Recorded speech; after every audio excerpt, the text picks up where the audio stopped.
ለ27 ዓመታት ሀገርን በመምራት ሂደት ከሌሎች እሱ አጋር ከሚላቸው አካላት ጋር የሀገሪቱ ፈላጭ ቆራጭ ባንኩንም ታንኩንም ይዞ ሲዘውር የነበረውና ሀገራችን ላይ ብሔርተኝነት የተባለ ነቀርሳን በመትከል የሚታወቀው እንዲሁም በውስጡ ያሉት አንጋፋዎቹ ዛሬም ድረስ ለትግራይ ሕዝብና አለፍ ሲልም ለሀገራችን የሰላም አየር እንዳይነፍስ እያደረጉ በሚገኙት የሚዘወረው አዎ እውነት ነው።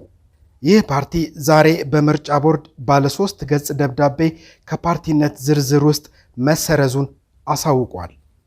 ፓርቲው በኢትዮጵያ ለውጥ ከመጣ ጊዜ ጀምሮ አንጋፋዎቹ በቀጥታ በመሰባሰብ መቀሌ በመግባት በቅርብ የምናስታውሰውን ደም አፋሳሽ የእርስ በርስ ጦርነትና የትግራይን ወጣት ለከፋ እልቂት በመማገድ እንዲሁም የትግራይ ክልልን ሁለንተናዊ እድገት እና የክልሉ ሕዝብ የባሰ ድህነት ውስጥ ለመግባቱ ምክንያት ይሄው ለሕዝብና ለሀገር አስባለው እያለ የሚለውና አሁን ነበር ወደሚል የተቀየረው ህወሓት ነው። የኢትዮጵያ የምርጫ የፖለቲካ ፓርቲዎች ምዝገባና የምርጫ ስነ ምግባርን ለማሻሻል የወጣውን አዋጅ ተከትሎ ህወሓት በልዩ ሁኔታ ፓርቲ ሆኖ ለመመዝገብ መቅረብ የሚገባቸውን ሰነዶች በማያያዝ ጥያቄ ማቅረቡ የሚታወስ ነው።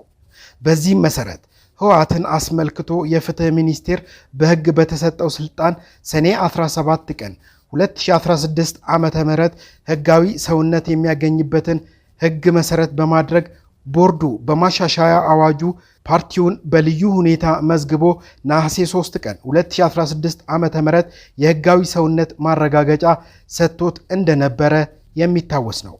ሆኖም ህወሓት ምዝገባውን ተከትሎ እንዲፈጽም የተሰጠውን ትዕዛዝ ባለማክበሩ ከቦርዱም በተለያዩ ጊዜያት ማሳሰቢያ ቢሰጠውም በህግ የተጣለበትን ግዴታ ሊፈጽም ፈቃደኛ ሊሆን አልቻለም። እንዲሁም በእንቢተኝነቱ ቀጠለበት። የምርጫ ቦርድም የካቲት 5 ቀን 2017 ዓመተ ምህረት በጻፈው ደብዳቤ የቦርዱ ውሳኔ ላይ ፓርቲው በ3 ወር እግድ የእርምት እርምጃ ሳይወስድ ቢቀር በአዋጁ መሰረት ቦርዱ የተለየ አካሄድ ሳይከተል የፓርቲውን ምዝገባ እንዲሰርዝ ቦርዱ በወሰነው መሰረት ቦርዱ ግንቦት 5 ቀን 2017 ዓመተ ምህረት ባደረገው ስብሰባ ከግንቦት 5 ቀን 2017 ዓመተ ምህረት ጀምሮ ከፖለቲካ ፓርቲነት የተሰረዘ መሆኑን የቦርዱ ውሳኔ አስታውቋል። አዲዮስ ህወሓት፣ ሰላም ለሀገራችን። እስካሁን አብራችሁን ስለቆያችሁ ያመሰግንን። በቻናላችን የምንለቃቸውን ዜናና መረጃዎች በሰዓቱ እንዲደርሱ ሰብስክራይብ፣ ላይክ እና ሼር ማድረግ እንዳይዘነጉ እያልን ለሀገራችን ሰላምን ለህዝባችን አንድነትን እየተመኘን ተሰናበትን።